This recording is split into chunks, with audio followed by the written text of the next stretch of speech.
Okay, here's our agenda for our PLC meeting today.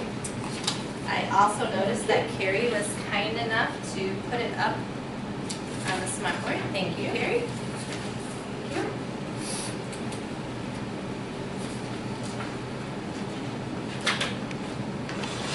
Let's begin by reviewing our norms. Everyone has a voice and is actively participating throughout the meeting. No complaining without a solution. Come to the meetings prepared, and we promise to start and end our meeting on time. Okay, I'm going to go over our roles for the PLC today. Barb, today you're the facilitator.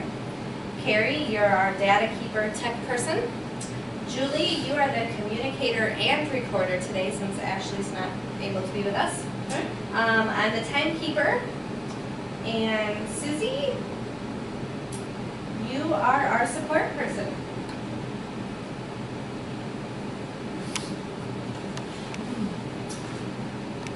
We are working on determining the main idea of texts and recounting key details to explain how they support the main idea. I'll put up the data that everyone entered for their classes so we can see how we did. So as you can see, we have every classroom teacher up here and the two categories of selecting a main idea and then generating a main idea. So let's begin and look at the positives. In what area did our students do well with this assessment? Well, to me, it looks like as a whole group, the entire grade did pretty well on items where they were selecting from a choice of main ideas. That seemed to be less of a challenge than when they had to identify and come up with their own main idea. You know, I do seem to remember we discussed that just the opposite happened last year. Yeah, and that surprised me also when I looked at the results. I would have thought the exact opposite. I calculated the percentage proficient for the whole grade level, and as a grade level, we are at 92% for selecting the main idea from multiple choices, and 82% for generating their own main ideas. Yay for us! Yay, high fives. Julie.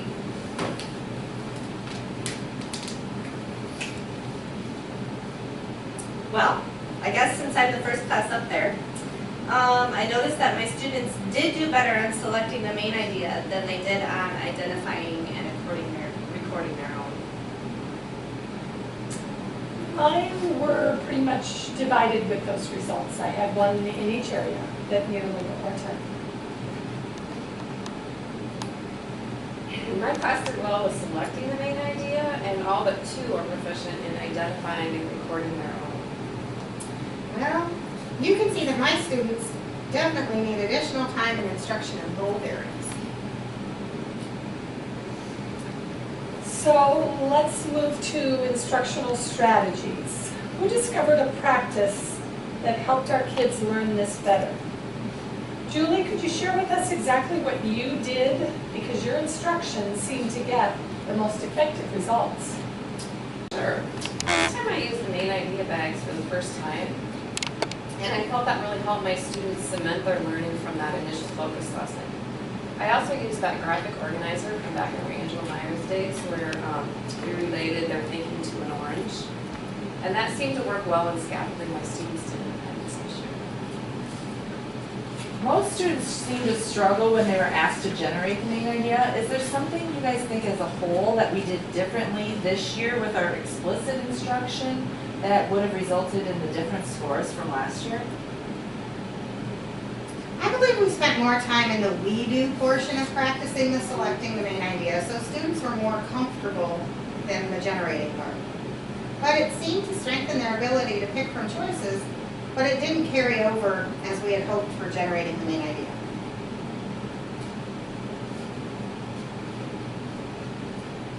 What skill deficiencies do we see?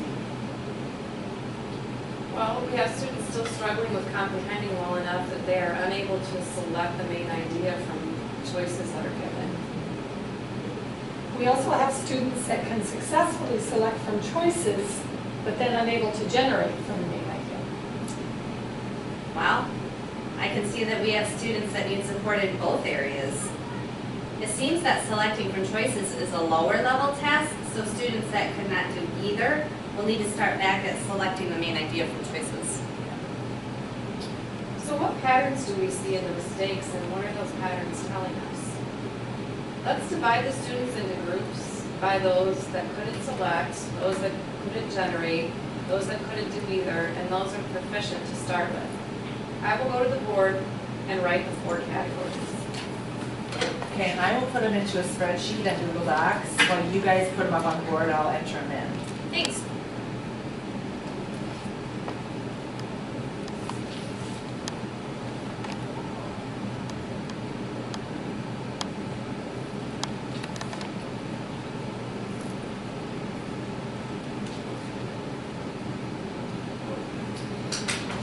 Well, Julie's finishing up. I'll start at the board with my class.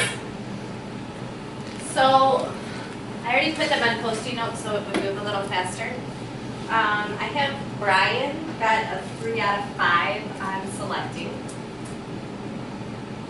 Susie got a 3 out of 5 on generating. Carrie also got a 3 out of 5 on generating. Ashley was a 3 out of 5 on generating. Andrew didn't do very well on both. He was a 2 out of 5 on selecting and a 1 out of 5 on generating. He really struggled on both. And then I have a lot of proficient. Tara, Megan,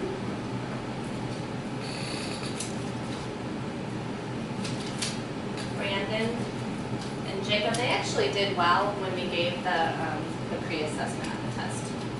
They seem to have it from the start. And we have Taylor, Katie, Stephen, Marsha, Corey, Scott, Andrea, Sarah, Tom, and Lindsay. These kids were pretty much at 9 out of 10. I can go next. I have 2 students, but in different areas. Molly was here with selecting, and she was 3 out of 5. And then Tanner also was 3 out of 5, but in a different area here with generating. And then for the most part, the rest of my students, I feel had a good handle and 80%, so I think they're ready for some enrichment activities or extension. And I'll just put them up here so we can keep track of numbers.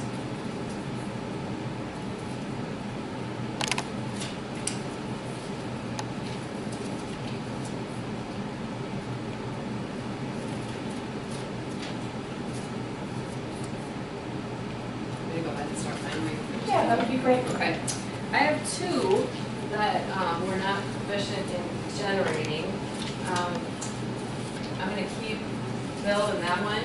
But Joe, if it's okay with you guys, I'm gonna go ahead and put under the both category because he just wasn't real strong during independent practice, and I'm just not confident in saying he's ready to move on. So and then I have my proficient kids. So I'll go ahead and put them as well. As you do that, I'll go ahead and put mine up. Brenda needs some work in both areas.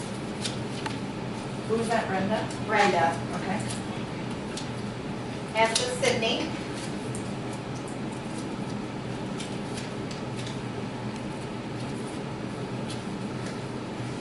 Abby needs work in both areas. Ann needs to work on generating. Mel needs to work on generating. And so does Nikki.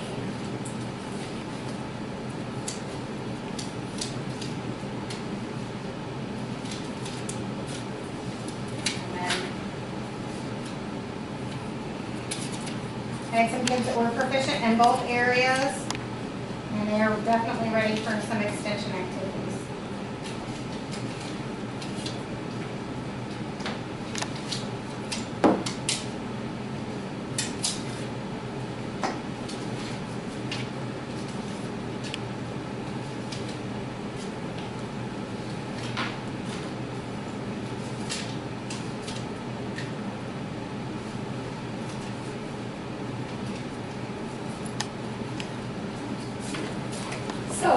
like that visual. So now let's take a look. Which students did not master the essential standards and will need that additional time and support? Well, I see we have 2 in selecting.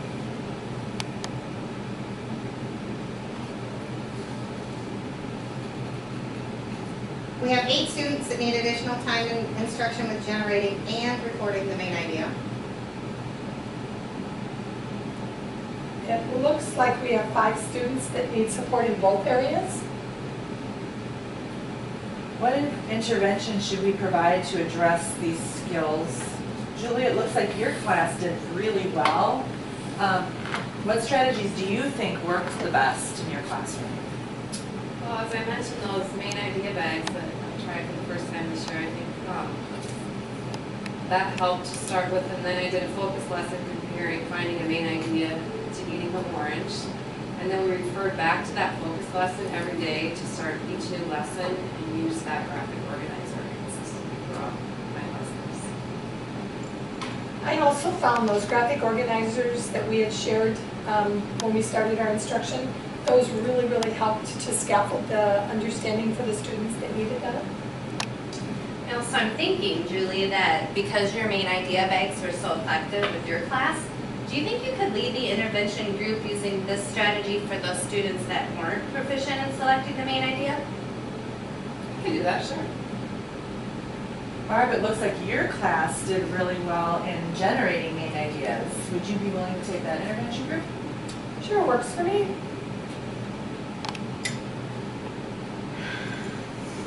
You know, didn't Ashley co-teach that with you, Julie? She did. Do you think she'd be willing to take the group that needs selecting and writing? Well, I'm not sure, but since I'm a communicator, I'll check with her and see. I'm sure she will. Right. So, in looking at our unit plan, it looks like we decided that having students pick a topic and then write about it while making sure that each paragraph has a main idea and topic sentence would be a great extension for all of our proficient kids. So who's left? We've got Susie and me and Carrie, okay? So do we want to do the extension? Okay. Maybe Susie and I could just keep our kids, and then maybe you could take the other kids? Sounds like a plan. Okay. So what are your thoughts about the actual assessment? Now that we've completed it, looked at our data, we've talked about this before, but is there anything we need to change that would improve it for our students? I don't think so. And I It think was we're all, effective. I think we're all in agreement that we'll leave it as is for the future. Yeah. All right, let's get to the nuts and bolts portion of our meeting. Does anyone have something they want to share about conferences, since conferences are coming up? I will be sending home that planning sheet ahead of time for our parents that they can use to prepare for conferences. I believe I shared it with you before our fall conferences. I found that to be really helpful, so Could you send that out again, Barb? I will. Thank you. We're ready to talk about agenda for consent.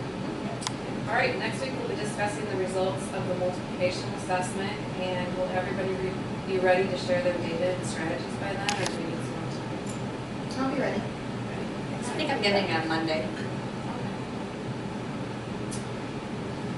And my favorite time, celebrations. Mass is finally over and our scores look awesome. I agree. Yeah, now we have identified who needs that additional support, and we can match interventions to their needs and keep them moving along. So that's a good thing. Anything else? I don't think so. Let's review our norms. How did we do today? I felt that everyone really participated. I think now that we've got this down to a system, we can really get things accomplished. There wasn't any complaining. We came to our meeting prepared, and we're going to be able to end on time.